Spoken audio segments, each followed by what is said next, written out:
Hello student, आज मैं अपनी वीडियो में particular integral of partial differential equation exceptional case जो होते हैं जिसमें हमारे ये फेल हो जाते हैं, जो मैंने प्रीवियस वीडियो में टेस्ट लगाए थे उस तरीके से अगर हमारा कोई केस है एक्सेप्शनल केस के लिए बता रही हूँ। Exceptional case when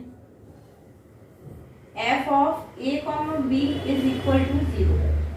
exceptional case वो केसेस हैं जिसमें हम वैल्यू को पुट करते हैं, x का कोफिशिएंट और y के कोफिशिएंट को d स्क्वायर और d डैश में जब हम पुट करते हैं और इन केस वो वैल्यू हमारी जीरो हो जाती है, तो उस टाइप के क्वेश्चंस में पर्टिकुलर इंटीग्रल को किस तरीके से निकालते हैं, इसका एक फॉर्मूला होता है bd minus a d dash power n f of ax plus b1। इस टाइप से हमें कोई अगर वैल्यू दे रखी है, हमने उस पर वैल्यू लगाई है, वो वैल्यू हमारी जीरो हो जाती है, तो इसका पर्टिकुलर इंटीग्रल निकालने का डायरेक्ट फॉर्मूला है, इसमें x की पावर जितनी पावर होती है x की पावर n, b जो कोफिशिएंट हमारा y का है उसकी power n into n factorial और f of ax plus b1। इस टाइप से हम इसको पर्टिकुलर इंटीग्रल को निकालते हैं। क्वेश्चन की फॉर्म में समझाऊंगी फिर और क्लियर हो जाएगा। मान लीजिए कोई क्वेश्चन हमें दे रखा है, सॉल्व डी स्क्वायर माइनस के two D D dash plus के D dash square is equal to tan of X plus one. इस टाइप से हमें कोई क्वेश्चन दे रखा है, तो सबसे पहले तो हम इसका कॉम्प्लीमेंट्री फंक्शन निकालेंगे। कॉम्प्लीमेंट्री फंक्शन के लिए ऑक्सिलरी इक्वेशन बनाएंगे। ऑक्सिलरी इक्वेशन हमारी हो जाएगी एम स्क्वायर माइनस के टू एम प्लस के one is equal to zero. That means M minus one का whole square equal to zero. M equal to हमारा यहाँ से आ गया 1,1। ना complementary function is equal to हो जाएगा f1 y plus X plus X f2 y plus x. इस तरीके से हमारा कॉम्प्लीमेंट्री फंक्शन आ जाएगा। ना पर्टिकुलर इंटीग्रल के लिए हम इसमें, अब देखिए इसमें हम वैल्यू को पुट करते हैं। अब मैं x की वैल्यू, x का कोफिशिएंट यानी कि 1 को यहाँ पुट कर रही हूँ, तो देखिए 1 माइनस 2 प्लस 1 कोफिशिएंट यानी कि ये वैल्यू हमारी क्या हो रही है, जीरो हो रही है। यहाँ पे जब हम वैल्यू को सब्स्टिट्यूट कर रहे हैं तो ये वैल्यू हमारी पूरी जीरो हो रही है। जब भी इस टाइप के कोई क्वेश्चन आता है तो हम अपना यही वाला फॉर्मूला इसमें अप्लाई करेंगे पर्टिकुलर इंटीग्रल निकालने के लिए। तो इसको थोड़ा सा मैं अरेंज कर रही हूँ। देखिए ये वैल्यू हो जाएगी d माइनस डी डैश का whole square tan of x plus one.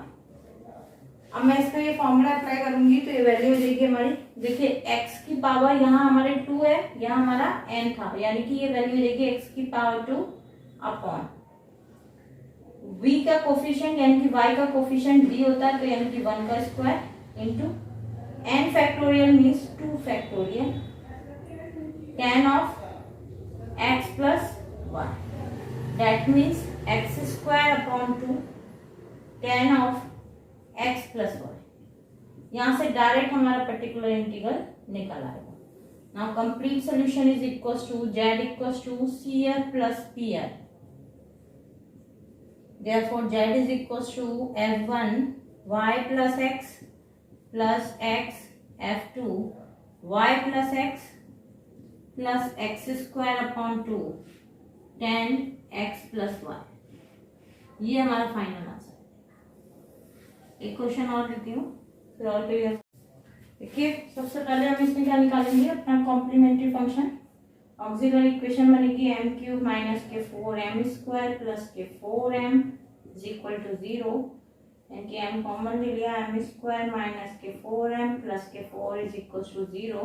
Then m minus 2 का whole square is equal to 0। m की 3 वैल्यूज आ गई 0, 2, 2। Now complementary function is equal to f1 y plus 0x plus f2 y plus 2x plus x f3 y plus 2x। ये हमारा complementary function है। अब हम यहाँ पे पर्टिकुलर इंटीग्रल निकालेंगे। जैसे ही मैं पर्टिकुलर इंटीग्रल निकाल रही हूँ, देखिए ना particular integral 1 upon D cube minus 4d² D dash plus के 4d dash square 4 sign 2x plus 1। अब देखिए मैं वैल्यू पुट कर रही हूँ यहाँ पे कोफिशिएंट की जगह, यानी कि 2 का क्यूब, यानी कि 2 का क्यूब हुआ 8 माइनस 4 इंटू 2 स्क्वायर यानी कि 4, y का कोफिशिएंट हुआ 1 माइनस प्लस d की वैल्यू हो गई 2 प्लस इंटू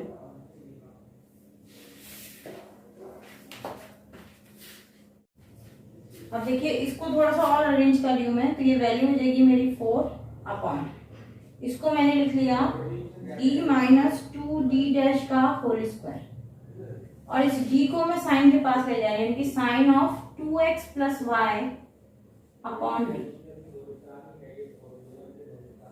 ये वैल्यू सबसे पहले मैं देखिए d का मतलब होता है डिफरेंशिएशन और 1 अपॉन d का मतलब हुआ इंटीग्रेशन। पहले मैं इसे इंटीग्रेट करके इसे पहली वैल्यू को सॉल्व कर लेती हूँ, तो 4 upon d minus 2d dash का whole square into integration of sine हो जाएगा माइनस के कॉस 2x प्लस वाई, और क्या हो जाएगा मेरा 2।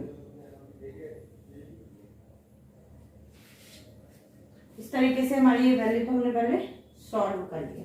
अब देखिए थोड़ा सा और अरेंज कर रही हूँ, इस 2 से ये 4 कैंसिल, यानी कि माइनस के 2 ऊपर आ गया, कॉस आ गया 2x plus y upon d minus 2d D dash का होल स्क्वायर। अब देखिए मैं इसमें सब्स्टिट्यूशन कर रही हूँ, 2 जैसे मैं d की जगह x के कोफिशिएंट की जगह d की जगह रखूंगी 2, तो ये 2 माइनस 2 यानी कि कैंसिल हो रहा है, यानी कि हमारा टेस्ट जो हम सिंपल तरीके से यूज करते थे वो हमारा फेल हो रहा है। तो अब हमारे पास एक्सेप्शनल केस की प्रॉपर्टी में अप्लाई कर रहे हैं, तो माइनस के 2 क्या हो जाएगी वैल्यू एक्स स्क्वायर अपॉन 1 का पावर 2 इंटू n फैक्टोरियल यानी कि 2 फैक्टोरियल, और ये वैल्यू हो जाएगी हमारी cos of 2x plus 1।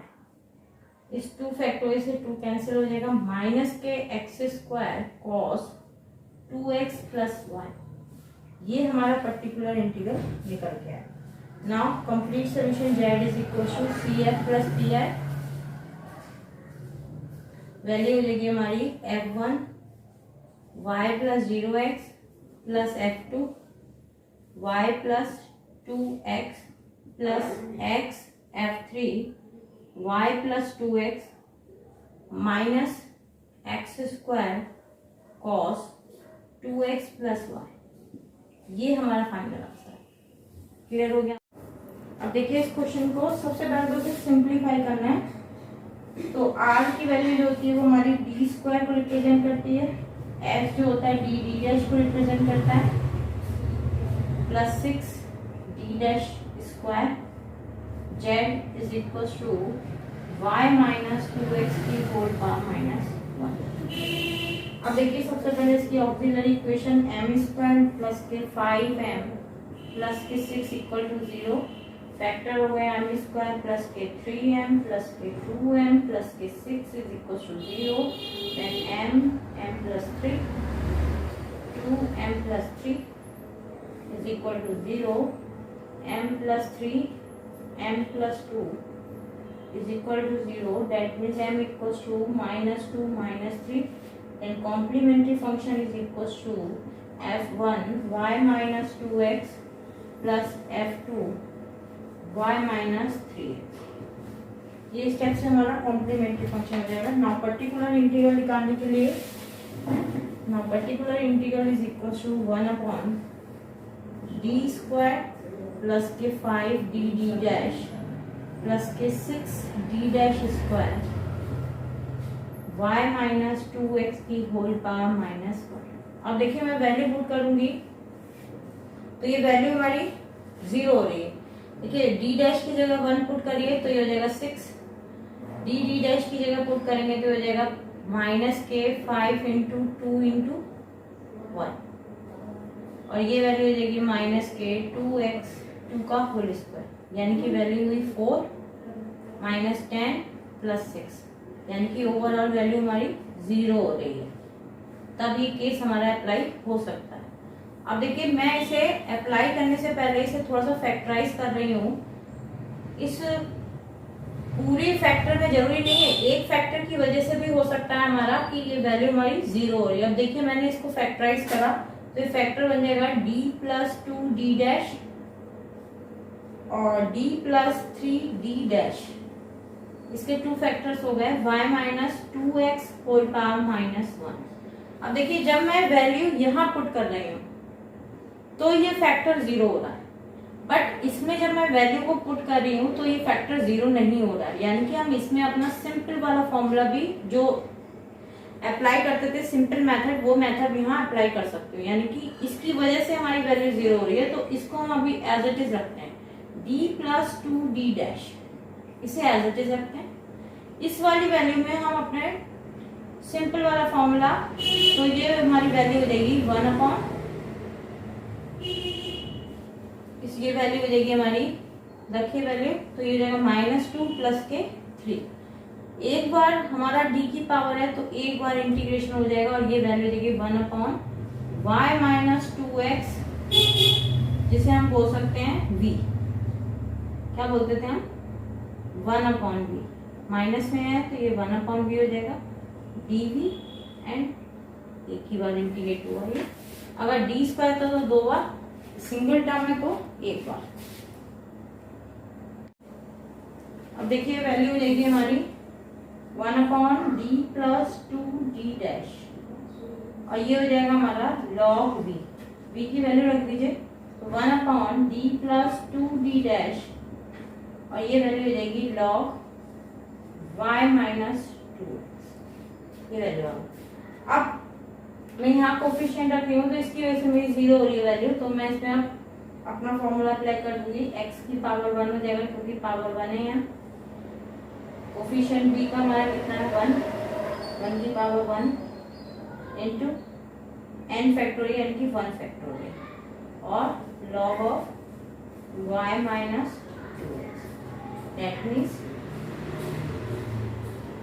x log y minus 2x। ये इसका पर्टिकुलर इंटीग्रल निकला। और complete solution z CF plus PI, then z is equal to value की हमारी F1 y minus 2x plus F2 y minus 3x plus x log y minus 2x। ये हमारा complete answer है।